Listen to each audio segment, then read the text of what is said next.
दोस्तों, हाल ही में मैंने फॉरगिव अस ऑल फिल्म देखी है और सच बताऊं, ये मूवी सीधे दिल पर लगती है। ये कोई नॉर्मल हॉरर नहीं, बल्कि एक ऐसा इमोशनल सर्वाइवल थ्रिलर है जो इंसान को अंदर से हिलाकर रख देता है। ये कहानी है रॉरी नाम की एक औरत की जो अपनी पूरी दुनिया खो चुकी है और अब जंगलों में अकेली जिंदगी और जिंदा रहने के बीच जंग लड़ रही है। लेकिन उसकी जिंदगी में तब बड़ा तूफान आता है जब एक अजनबी उसके दरवाजे पर दस्तक देता है और साथ लाता है कई डर, कई रहस्य और एक ऐसे फैसले की कीमत जो जिंदगी भी ले सकता है और उम्मीद भी दे सकता है। आज की वीडियो में हम देखेंगे कि इस कहानी में कितना दर्द छुपा है, कितनी लड़ाइयां सिर्फ बाहर नहीं बल्कि अंदर भी लड़ी जाती हैं और क्या इंसान सबसे बड़े अंधेरे में भी रोशनी ढूंढ पाता है या नहीं। लेकिन वीडियो शुरू करने से पहले एक छोटी सी रिक्वेस्ट, अगर आपको ये वीडियो पसंद आए तो इसे लाइक कीजिए, चैनल को सब्सक्राइब कीजिए और बेल आइकन को भी दबा दीजिए ताकि हर नई वीडियो की अपडेट सबसे पहले मिल जाए। तो भाइयों और बहनों, अब ज्यादा देर नहीं करते, so now with that said, let's roll the intro.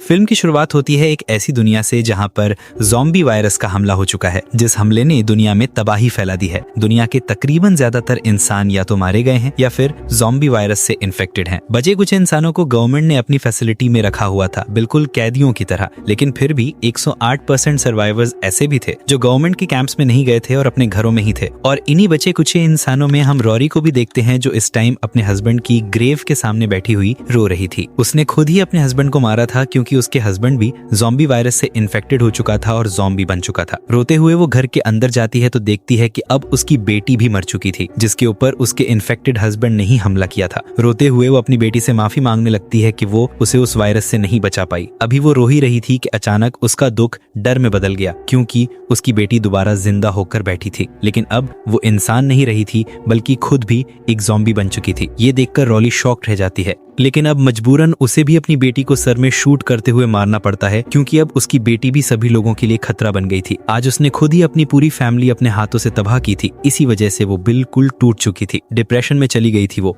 और ऐसे ही दिन गुजरते गुजरते 2 साल का अरसा गुजर जाता है। रॉरी अभी तक अपने गम से नहीं निकल पाई थी और यहाँ पर एक और बड़ा मसला भी आ गया था। गवर्नमेंट की ऑर्गेनाइजेशन अब घरों में घुस घुस कर सर्वाइवल्स को निकाल कर अपनी फैसिलिटी में लेकर जा रहे थे और जबरदस्ती वहाँ पर रख रहे थे। इसके अलावा भी अगर कोई सर्वाइवल या इंसान बाहर देखता जो उनकी बात मानते हुए उनकी फैसिलिटी के अंदर ना जाता, उन्हें वो लोग बेदर्दी से मार दिया करते थे। ऐसे ही टाइम में रॉरी गन लेकर बाहर टहलने के लिए निकलती है। उसके फादर इन लॉ से कहते हैं करीब ही टहलना, दूर जाने पर खतरा है। उदास रॉरी अपने फादर इन लॉ से कहती है जब सब कुछ ही लुट गया तो किस चीज का खतरा। खैर, अब दूसरी तरफ हमें एक नए कैरेक्टर नोवा को दिखाया जाता है, जो गवर्नमेंट की फैसिलिटी से भाग निकला था और फैसिलिटी के लोग उसके पीछे पड़े हुए थे। उसके पास एक बैग था जिसके ऊपर फैसिलिटी का लोगो बना हुआ था, मतलब कि वो फैसिलिटी से कुछ चुरा कर भाग रहा था। गवर्नमेंट के लोगों को चकमा देते हुए वो जंगल में अपने दोस्त से आकर मिलता है। वो अपने फ्रेंड को बताता है कि मैंने फैसिलिटी से इन्फेक्टेड लोगों को ठीक करने वाला सीरम तो चुरा लिया है, लेकिन वहाँ से बचकर भागते हुए मुझे गोली लग गई है। उसका दोस्त उससे कहता है कि अगर अब हम दोनों यहाँ से भागे तो एजेंट्स के लिए हमें पकड़ना आसान हो जाएगा। तुम एक काम करो,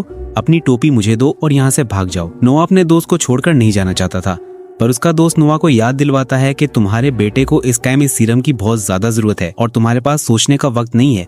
वो नोआ की टोपी ले लेता है और नोआ यहाँ से भाग जाता है और इतने में ही गवर्नमेंट के एजेंट्स भी यहीं करीब आ जाते हैं, जिन पर गोलियां चलाते हुए नोआ का दोस्त उन्हें नोआ से डिस्ट्रैक्ट करने की कोशिश करता है। एक एजेंट उससे काफी ज्यादा चालाक थी, वो उसके पीछे आकर उसके ऊपर बंदूक तान देती है और जैसे ही नोवा का दोस्त पीछे मुड़कर देखता है तो वो बंदूक के पिछले हिस्से को उसके सर पर मारते हुए उसे बेहोश कर देती है। आदमी को जब होश आया तो दोनों ने मिलकर उससे नोवा के बारे में पूछा, पर नोवा का दोस्त तो नोवा के बारे में मुंह खोलने को तैयार ही नहीं था और इस तरह लोगन को यानी इस एजेंट को गुस्सा आ जाता है और वो नोवा के दोस्त को शूट करके मार देता है। नोवा जो वहाँ से काफी दूर निकल आया था, इस सुनसाने में गोली की आवाज सुनकर समझ गया कि उसका दोस्त मारा जा चुका है, इसीलिए उदास होकर वो भी आगे बढ़ जाता है। यहाँ दोबारा हमें रोहरी को दिखाया जाता है, जो नदी के किनारे बैठी अपनी बेटी की यादों में खोई हुई थी। उदासी ने उसे पागल कर दिया था और अब उसने सोचा कि क्यों ना वो भी वहीं पर चली जाए जहाँ पर उसकी फैमिली है, यानी क्यों ना वो अपने आप को खत्म कर ले। ये सोचते हुए वो गन अपनी ठीक गर्दन पर रख देती है। इससे पहले कि वो अपने आप को शूट कर रही थी, उसे करीब से अजीब आवाज आती है। पीछे मुड़कर उसने देखा तो वहां पर एक घोड़ा था जिसके ऊपर उसी ऑर्गेनाइजेशन का बैग लटका हुआ था। इसे देखकर उसकी धड़कनें तेज हो गई और तभी उसे पास में ही एक जख्मी इंसान दिखा। उसने पांव से इसे सीधा किया तो देखने को मिला ये नोवा था। नोवा की हालत इतनी खराब हो गई थी कि वो बेहोश हो चुका था। रोरी देखती है कि गोली लगा उसका जख्म भी खराब हो चुका है। वो किसी भी वक्त मरने वाला था लेकिन मरा नहीं था। रोरी डरते हुए यहाँ से भाग जाती है, पर कुछ ही दूर जाने पर उसका दिल उसे रोक देता है। उसके दिल में अजीब हलचल मच गई थी, इसीलिए अब वो नोवा को नोवा के ही घोड़े पर लादकर अपने घर ले आती है। रोरी ने इसे लाकर अपने अस्तबल में फेंक दिया था। इसके बाद जब रोरी ने इसका बैग चेक किया तो उसके अंदर से उसे इन्फेक्टेड लोगों को ठीक करने वाली वैक्सीन मिल गई। वैक्सीन को देखकर रो खुश हुई, फिर उसे याद आया कि अब तो बहुत देर हो चुकी है। उसने तो अपने से जुड़े इन्फेक्टेड लोगों को मार दिया था, इसीलिए वैक्सीन उसने दोबारा नोवा के ही बैग के अंदर रख दी। शाम में जब अंकल के आए तो डरते हुए रो ने उन्हें नोवा के बारे में बता दिया। नोवा का बैग देखते हुए अंकल समझ जाते हैं कि नोवा गवर्नमेंट के एजेंट से भाग कर आया है। उन्हें अब गुस्सा आ रहा था डोरी की बेवकूफ़ी पर, क्योंकि उसे ढूंढते हुए ऑर्गेनाइजेशन के लोग उन तक भी आ सकते थे और अब नोवा के साथ साथ उन दोनों की भी जान खतरे में पड़ चुकी थी। अस्तबल का दरवाजा लॉक करते हुए रोरी से कहते हैं कि सुबह होते ही इसे कहीं दूर छोड़ाना यहाँ से। अब रोरी इस चीज से काफी ज्यादा उदास हो गई थी।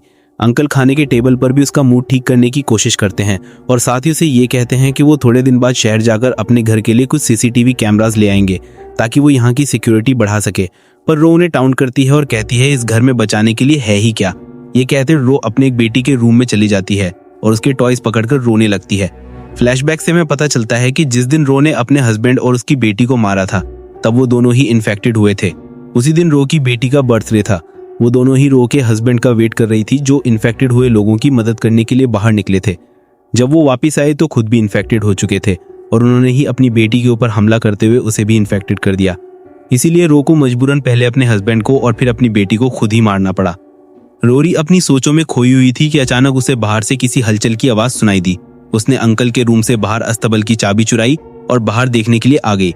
अस्तबल में नोवा का घोड़ा बेचैन लग रहा था और नोवा भी वहां नहीं था। इससे पहले कि रोरी उसे इधर उधर देखती, पीछे से नोवा आकर उसके मुंह पर हाथ रखकर उसे खामोश करवा देता है। वे लोग बात कर पाते उससे पहले ही इन दोनों की स्मेल को सुनते हुए ज़ॉम्बीज इस अस्तबल की तरफ आ जाते हैं। उन्हें देखकर रो घबरा जाती है। नोवा और रोरी जब अस्तबल के दरवाजे बंद करने के लिए जाते हैं तो तभी ज़ॉम्बीज रो को पकड़ लेता है। वो उसे मारने ही वाला था, पर नोवा ने रो की गन लेते हुए ज़ॉम्बी के सर में शूट कर दिया और फिर उसे बचा लिया। हालात के नॉर्मल होने के बाद रोरी ने नोवा से पूछा कि क्या तुम गवर्नमेंट के एजेंट हो। नोवा जवाब देता है नहीं, मैं उनमें से नहीं हूँ, तुम मेरा बैग मुझे दे दो। रोरी जानती थी कि नोवा उस बैग के लिए बेचैन क्यों है। वो उसे कहती है परेशान मत हो, तुम्हारा बैग भी सेफ है। ये दिखाने के लिए वो उसे घर के अंदर ले आती है। घर में आकर वो नोवा को पीने के लिए पानी देती है और खाने के लिए खाना भी। नोवा को इस टाइम बहुत ज्यादा दर्द भी हो रहा था।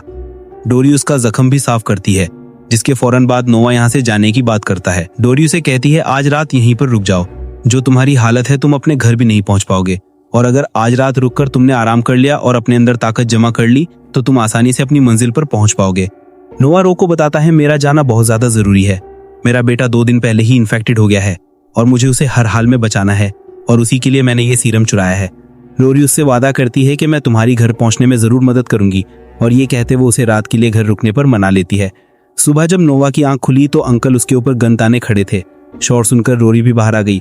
उसने अंकल को रोका और कहा ये क्या कर रहे हैं आप। नोवा गवर्नमेंट का एजेंट नहीं है, हमारी तरह वो भी एक सर्वाइवर है और अपने इन्फेक्टेड बेटे के लिए सीरम चुरा कर लेकर जा रहा है।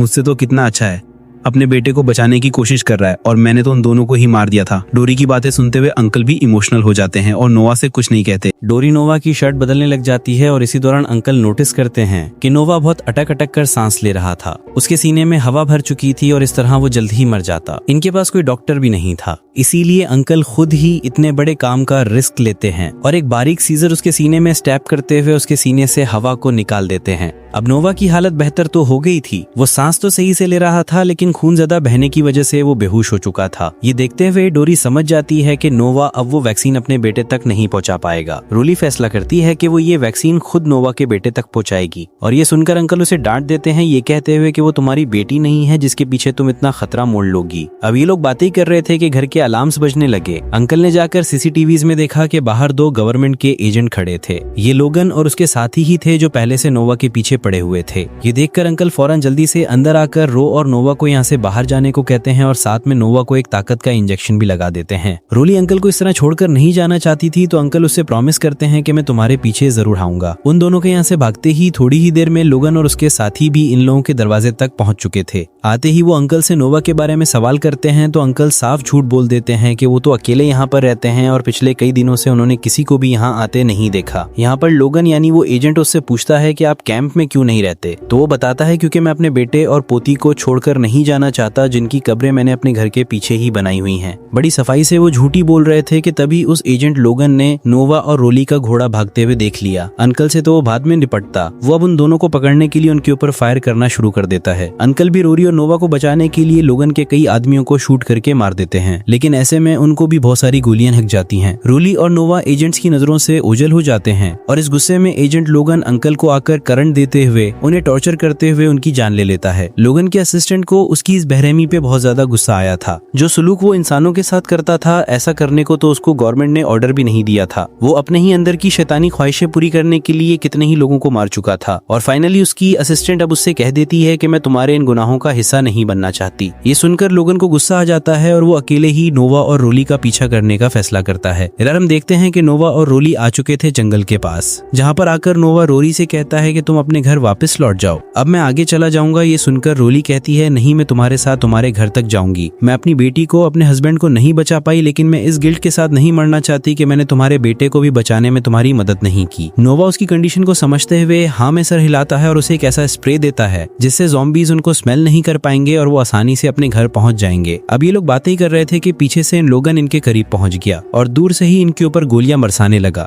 जिसमें से एक और गोली नोवा को लग गई। मजबूरन इन दोनों को पैदल ही भागना पड़ा और ये लोग थोड़ी ही दूर जाकर वहां पर छुप गए। नोवा जानता था कि वो अपने घर तक नहीं पहुंच पाएगा, इसीलिए वो रो को अपने घर का रास्ता समझाता है और उसकी मिन्नतें करता है कि प्लीज तुम मेरे बेटे की जान बचा लेना। ये कहकर अपना बैग देते हुए वो उसे यहाँ से भाग जाने को कहता है। अब लोगन रोली तक ना पहुंच पाता, इसीलिए जख्मी नोवा उठकर हिम्मत करता है लोगन को रोकने के लिए। लोगन ने एक और मर्तबा उसके ऊपर हमला किया था, पर इस मर्तबा बंदूक से नहीं बल्कि अपनी चाकू से। लोगन उसके ऊपर भारी पड़ा था, पर फिर भी नोवा के अंदर अपने बेटे को बचाने का जज्बा इतना था कि उसने मरते मरते भी हार नहीं मानी। लोगन जो उसके पेट में एक नुकीली लकड़ी स्टैब कर चुका था, उसके बावजूद वो लोगन का चाकू छीनते हुए उसके गले में स्टैब करता है और फिर उसी की शॉटगन से उसी को शॉक लगाते हुए आखिर मार देता है। दूसरी तरफ हमें रोरी को दिखाया जाता है जो कि जंगल के अंदर भाग रही थी। अब रात भी हो चुकी थी और बहुत सारे ज़ॉम्बीज उसके पीछे भी पड़ चुके थे। किसी तरह गिरती पड़ती वो अपने आप को इन ज़ॉम्बीज से बचाते हुए एक दरख्त के पीछे जाकर छुप जाती है और ज़ॉम्बीज से बचने वाला स्प्रे अपने ऊपर डाल लेती है, जिसके बाद वो दोबारा भागना शुरू करती है। तो इस मर्तबा उसके कदमों की आवाज को सुनते हुए एक ज़ॉम्बी उसके पीछे पड़ जाता है। ये ज़ॉम्बी पीछे से आकर जल्दी से उसके ऊपर हमला भी कर देता है, लेकिन रोली भी पूरी ताकत से उसको नीचे गिराते हुए उसके सर को पास पड़े पत्थर से कुचलते हुए आखिर उसे मारने में कामयाब हो जाती है। उसे मारकर उसे ऐसा लगा था जैसे उसने ये दुनिया जीत ली हो। वो सेटिस्फाई होकर खड़ी हुई तो उसे पता चला कि उस ज़ॉम्बी ने उसे काट लिया था और अब जल्द ही वो भी इन्फेक्टेड हो जाएगी। वो इस शौक में थी कि उसे एक विजन आता है जैसे उसकी बेटी उसका इंतजार कर रही हो। ये देखते हुए उसने फैसला किया कि वो हार नहीं मानेगी। उसने अपना सफर दोबारा नोवा के घर की तरफ शुरू कर दिया। अपनी बिगड़ती हुई हालत के साथ आखिर वो सुबह होने तक नोवा के घर तक पहुंच भी गई। उसने बैग दरवाजे पे रखा और उसके बाद दरवाजे को नॉक करते हुए पीछे हो गई। दरवाजे के दूसरी तरफ से नोवा की मॉम निकली थी, जो दरवाजे पे नोवा का बैग देखते हुए रो से बेचैन होकर नोवा के बारे में पूछती हैं। तो यहाँ पर नोवा उन्हें कुछ कह नहीं पाती और बस रो देती है और ये देखकर नोवा की मॉम समझ जाती हैं कि उनका बेटा अब मर चुका है। वो उस बैग को उठा लेती हैं, जिसके बाद रोरी भागकर नदी के किनारे आ जाती है।